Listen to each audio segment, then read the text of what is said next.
At the very heart of what you do, what is your mission and why? So what would you do if you thought that superintelligence was coming in a few years? I guess it depends what the consequences were. Well, let's talk about it. So superintelligence, AIs that are better than the best humans at everything while also being faster and cheaper, also able to operate robots that can do everything in the physical world that humans can do, but better, faster, and cheaper. If that really is coming in a few years, then we need to prepare and we need to think about how to make it go well instead of poorly. So that's sort of my answer, is like, I'm doing that to the best of my ability. So you believe it's coming in a few years? Yes. How could you be so sure? I spend a lot of time trying to forecast this sort of thing. My sort of median estimate, 50% chance, is currently in 2029. Maybe it'll slip to 2028. It's possible that it'll take significantly longer, like maybe 10 years or something like that. But, for reasons I'm happy to get into, seems to me like it's probably happening by the end of the decade. What's less important is the sense of how close we are. What's more important is the pace of the trends. Anthropic, this time last year, was making something like $1 billion a year. And now they're making something like $60 billion a year. So that's 60x growth in 1 year, which is extremely impressive even for very small startups. But for a company of their size, it might be the fastest growth in history. We expect that rate of growth to slow down, but even if it slows down quite a lot, they're still on track to be, the entire economy by 2030 or so. Why should the average person care? The high level thing is absolutely everything is going to change for the whole world, and including therefore for them and their families. Could change for the better, could change for the worse, depending on the details of how it's done. So for example, everyone could die.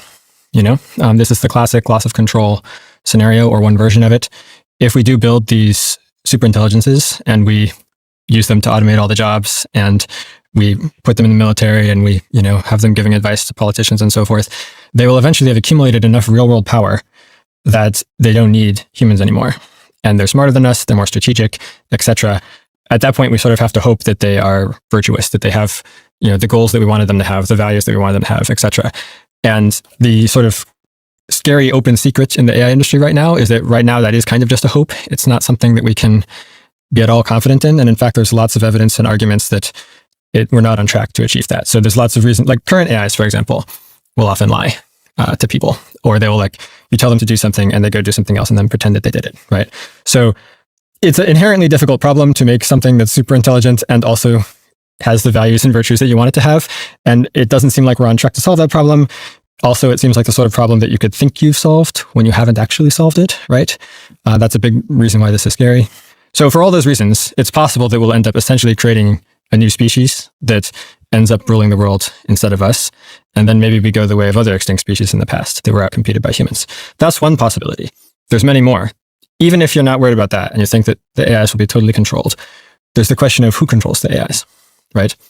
When there's a couple corporations that have made these superintelligences and are using them to automate all the jobs, well, that's a lot of power, That's a lot of money. It's a lot of political power. They'll have the best strategists, the best advisors, they'll think faster. Militarily, the countries that has these AIs will be able to absolutely wipe the floor with all the other countries. The AIs themselves, it's kind of a single point of failure, like central control system where, the CEO of Anthropic, Dario, he coined this phrase, the country of geniuses in the data center.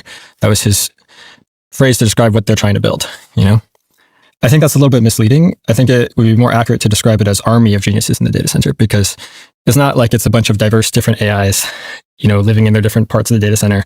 They're all copies of the same big model, and they're owned by the company. And so they all follow the orders given by the company, right? People should be asking questions of who controls this army or these armies and what are they going to be doing with them? I think that we could very easily end up in a sort of a situation where some tiny group of people are essentially oligarchs or dictators. And ironically, both of these risks, the loss of control and the concentration of power, are things that people in the industry have been thinking about for decades. Even before the AI industry existed, people thinking about AI were talking and writing about these things. And then part of the founding narrative or the founding myth of DeepMind and OpenAI and Anthropic is these problems are real. So we need to get there first so that we can handle it responsibly. Those are, I think, the big two reasons, but then I can go on. There's lots more reasons as well. So one thing is, World War III, geopolitical conflict. If AI does in fact get incredibly powerful, that's going to change the balance of power between nations. That's going to disrupt a lot of things. that puts us at increased risk of crisis more generally, right? Another one, what about those jobs? You're going to lose your taxi job, but not just the taxi driver, everybody, pretty much. There might be a few exceptions, like people whose jobs for legal reasons are only allowed to be done by humans. But for the most part, everybody should be afraid that their jobs are going to be lost, even if we manage to avoid all the other problems, right? This narrative has started to emerge, and I've had several interviews on this show where I've interviewed people who are very, very scared and anxious about AI. And these are people that have worked in the industry for sometimes decades. Yeah. The counter narrative coming over the hill is that this is doomerism, that these people are, for whatever reason, just trying to scare people and that they don't really understand what they're talking about. How do you respond to that sort of counter narrative? And you must have seen this emerging yourself, especially from people who stand to benefit, dare I say. Yeah, exactly. This counter narrative is fairly recent, and it's been pushed by the people who stand to benefit from it. And it's not true. Like these concerns have been around for decades, since before the AI industry existed. They're actually pretty reasonable concerns. Like if you take the companies at their word and imagine that they are in fact going to build superintelligence, well, it raises a lot of questions, like who's going to control it? Will anybody control it? What about the jobs? These are just kind of obvious implications to be thinking about and worrying about. Who are you and what's your story? My name is Daniel Cucatello. I currently run the AI Futures Project, which is a small nonprofit that mostly focuses on forecasting the future of AI. Before that, I worked at OpenAI. AI forecasting? Yeah. So think about how industry analysts who work for hedge funds and stuff will make these forecasts of here's, how many cars Tesla will be selling 5 years from now, or here's what the price of electricity will be in 2 years, right? That's forecasting. I was doing that, but specifically focused on AI. The reason I was doing it is because it's incredibly important to see where this is all headed. Why did you go to OpenAI? What did you do there? What did you observe while you were there? And how did it change your perspective on the future of AI, but also, I guess, OpenAI as a company? And for anybody that doesn't know, OpenAI are the company that produced ChatGPT. Yeah. So I went to OpenAI in 2022. A large part of what I did there was more forecasting. AI 2027 is a scenario that you may have heard of. I did smaller, lower effort versions of them internally for just internal circulation of here's some guesses as to what the next couple of years might look like. I also worked on evaluations for dangerous capabilities. So, trying to measure the AI's cyber abilities or persuasion abilities or situational awareness. And I also briefly was on a capabilities team doing reinforcement learning to create agents. AI is in fact getting a lot better. And I can say more about why. Scaling laws, deep neural nets, bigger, trained on more data, become more efficient, more competent at those things. I also became a bit more disillusioned with the AI industry. So OpenAI, Anthropic, and DeepMind all had these sort of founding narratives of yes, these risks are real, but we've thought about them and we're going to try to handle them responsibly. And that's why it's important for us to keep doing what we're doing. And I increasingly came to think that these were rationalizations to justify what they were doing rather than sort of deeply guiding their actual behavior, and that when push comes to shove, they'll follow their incentives rather than do what's actually good. So you're inside OpenAI at the time, and you start to believe that they're following commercial incentives versus the, I guess, social or societal incentives that they founded themselves on. Sort of. I mean, I wouldn't actually describe it as commercial incentives. I think I would describe it as power-seeking incentives. So, it's true that the companies care a lot about making a lot of money, but especially at the very top of these companies, the leaders, they understand that this is about more than just money. There are these emails that came up in, the lawsuit between Musk and OpenAI. A bunch of emails were surfaced in that lawsuit, which you can go read. And in some of them, the founders of OpenAI were talking back in 2017 about how the reason why we made OpenAI was because we were worried that Demis Hassabis at Google was going to become dictator with AGI. Even back then, it's obviously about more than just money. These powerful CEOs are literally afraid that if the other guy gets there first, he might become dictator. And they don't trust each other. And so that's why they are racing as hard as they can so that they're the ones who get there first, so to speak. Have you met Sam Altman? Yeah. And did that shape your opinion of his incentives or why he's doing what he's doing? Because there's a lot, speculated about what his incentives are. I mean, his most recent narrative says for the good of humanity. I think that's what. Yeah, I mean, I think the main thing I've learned is don't pay attention to the narratives. What they say to one person is just different from what they can say to some other person at the same time. And what they say in public is a third thing entirely. I think you should judge people by their actions, not by their words. And why are you no longer at OpenAI? Largely for the reason that I mentioned. So I became gradually disillusioned with how the company was going to behave. For example, when I first joined in 2022, at least the people I talked to, my colleagues at the company, there was this general sense of like, of course, we wouldn't actually just build superintelligence as soon as possible. Once we started getting really close, like once we started getting to AIs that could maybe automate the AI research process, we would pause and figure out how to make it safe. That's because we're the good guys, and that's obviously the safe thing you should do rather than just going full speed ahead. But we're worried about other people who might not pause, our competitors, Google, for example. And so that's why we need to be in the lead so that we have that room to do the safe stuff, right? That was sort of like a thing that seemed like maybe like the median position or something among the colleagues I talked to when I was there when I started, including people like Sam, including the leadership.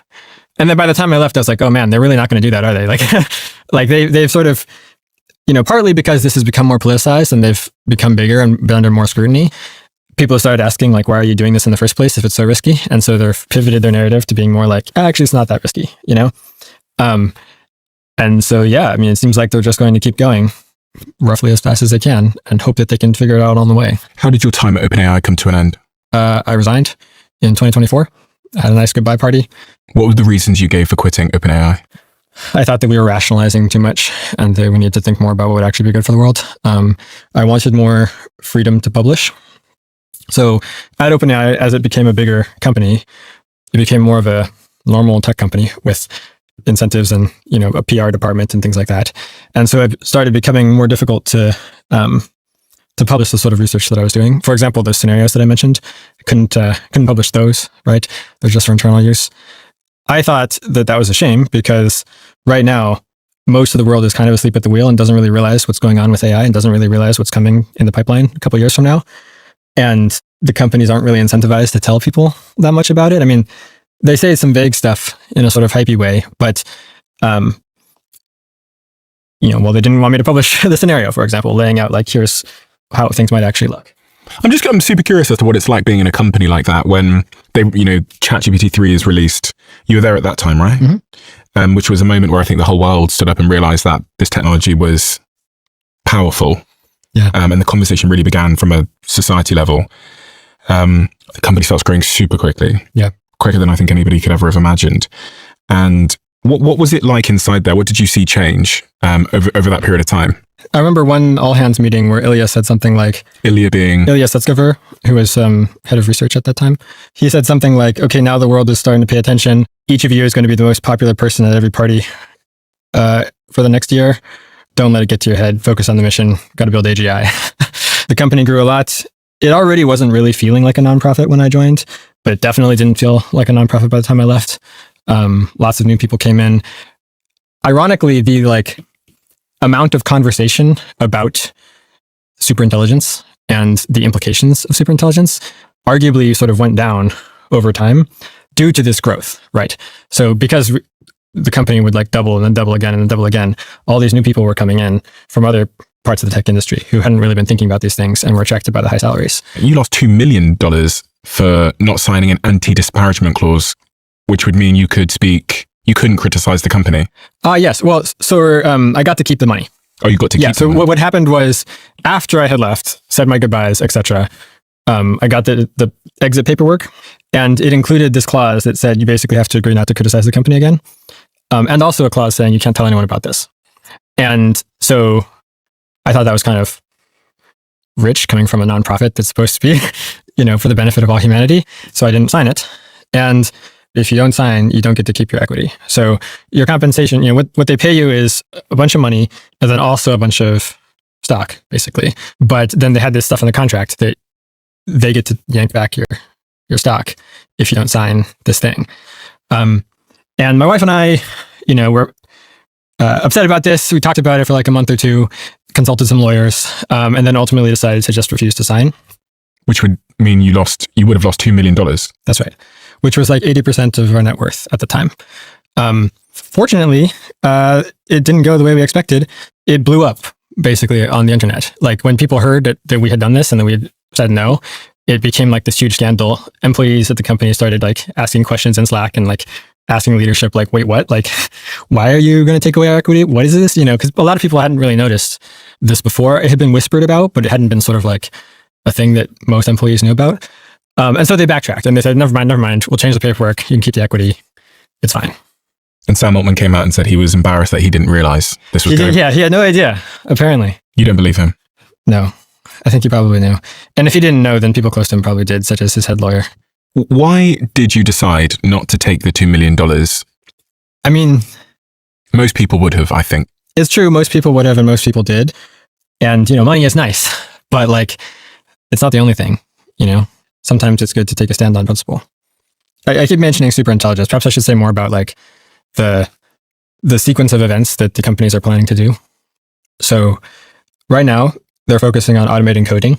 They're taking their AIs, they're making them bigger, they're training them for longer, and they're especially focusing the training on getting them to be good at autonomously writing and editing code, because that will help the companies go faster, right? If they can automate the code, then they can do their own work better and faster and accelerate progress.